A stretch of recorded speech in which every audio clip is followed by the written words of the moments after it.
നമുക്ക് ഈ ഒരു കോളാമ്പിപ്പൂവാണ് ഇന്ന് ഉണ്ടാക്കാൻ പോകുന്നത്. അന്നേരം മഞ്ഞ പേപ്പർ A3 സൈസ് എടുത്തില്ല, അല്ല A4 സൈസ് എടുത്തിട്ട് അതിനെ 4ആയിട്ട് കട്ട് ചെയ്തിട്ട് ഈ കാണുന്ന രീതിയിലൊരു ഷേപ്പിലോട്ട് ആദ്യം വരച്ചെടുക്കുക. പിന്നെ അത് കട്ട് ചെയ്തെടുക്കുന്ന അതേ അളവിന് വീണ്ടും ബാക്കിയുള്ള പേപ്പറുകളെല്ലാം സെയിം അളവിന് തന്നെ കട്ട് എടുത്ത് കഴിഞ്ഞിട്ട് ഒന്നര വിട്ട് നമുക്ക് ഇതേ കണക്ക് ഒട്ടിച്ചെടുക്കണം. 5 ഇതൾ മതിയായിരുന്നു. ഞാൻ ആദ്യം 6 ഇതൾ ഒട്ടിച്ചിട്ട് പിന്നെ അത് ഓവർലാപ്പ് ചെയ്തിട്ടാണ് ഒട്ടിച്ചെടുത്തേക്കുന്നത്.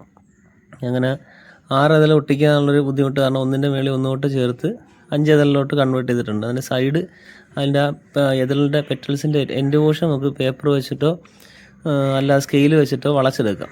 പിന്നെ ഞാൻ ചെയ്തേക്കെന്ന് പറഞ്ഞത് ഒരു നമ്മുടെ സ്റ്റിക്കുണ്ടല്ലേ, ബാംബൂ സ്റ്റിക്കിൻ്റെ അകത്ത് കെട്ടുകമ്പി വെച്ചിട്ടാണ് ഫ്ലവറുകളെല്ലാം ചുറ്റിയെടുത്തേക്കുന്നത്.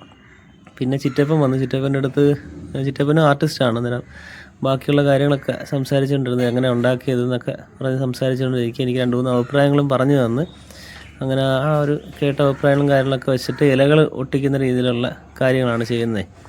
ഇതിനെ ഒട്ടിക്കുന്ന ടേപ്പും കാര്യങ്ങളൊക്കെ ഉണ്ട്. കുറേ വർഷങ്ങൾക്ക് മുമ്പ് പൂവൊക്കെ ഉണ്ടാക്കിയതായിരുന്നു.